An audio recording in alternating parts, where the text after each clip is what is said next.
আনন্দ বলার পর আমার বলাটা ধৃষ্টতা। উনি আমাদের সাথে আছেন এবং আমাদেরকে পথ নির্দেশ করেন যে কোন পথে গেলে ট্রাফিক জ্যাম হবে, সেই পথেই আমরা এগোই। আমাদের আগামী দিনের লক্ষ্য হচ্ছে 2026 মহানায়কের 100 বছর। ওইটাকে ঘিরেই আজ থেকে আমরা 12 মাসে 13 পার্বণ করব।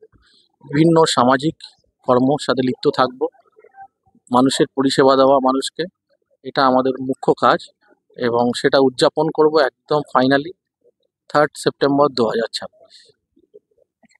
এর আগে তো আমরা দেখলাম যে ওনার মৃত্যুবার্ষিকী আপনারা পালন করেছিলেন এবং একজনকে জীবনকৃতি সম্মান দেওয়া। দুজনকে দিয়েছিলাম, আজকে একজনকে দেবো। হ্যাঁ, তো এটা একটু বলে দেবেন আজকে কি করছেন। আমরা যেটা ওনার সাথে উনি দীর্ঘদিন ওনার টেকনিশিয়ান হিসেবে কাজ করেছেন এবং উনি এখন সুস্থ নন।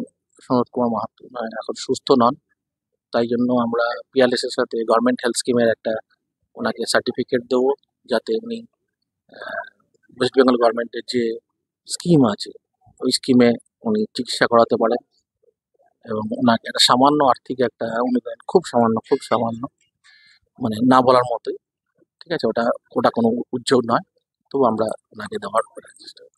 আমরা জানি যে উত্তম কুমার কালচারাল কমিটি সারা বছরই কিছু না কিছু সমাজসেবামূলক কাজ করে। হ্যাঁ, তো কয়েকটা যদি বলেন।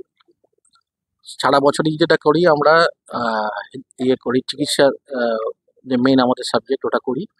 এছাড়া করি হচ্ছে আমরা ছাতা বিতরণ করি, বস্ত্র বিতরণ করি, কম্বল বিতরণ করি, এগুলো আমাদের